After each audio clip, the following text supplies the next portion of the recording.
In today's video, I'll show you on how you can install PIP in Visual Studio Code. So the first thing that you want to do is to simply check whether you can install PIP on Visual Studio Code right here. So you could type something like pip install TensorFlow or something like that.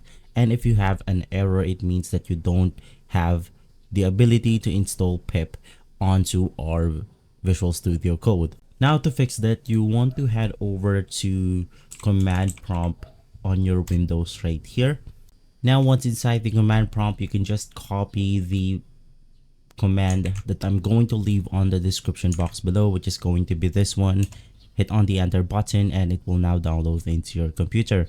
Now in my case, I already downloaded this specific file right here. And now the next thing that you want to do is to simply type python get -pip space py, and from there it will now install the folder once again. Now if it did not work with this space, you can just type python get -pip.py,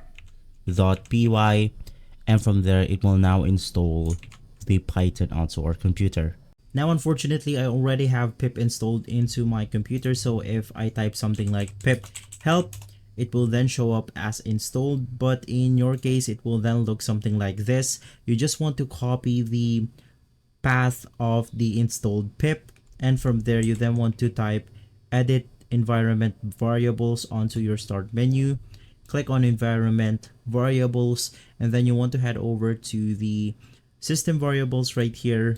Double click on path, and then you want to click on new, and then you want to paste it right here, the path that we got from our command prompt.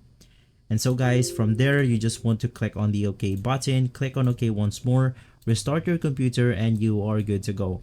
If this video has been helpful, leave a like, subscribe, and follow Guide to Everything for more videos like this. Thanks for watching.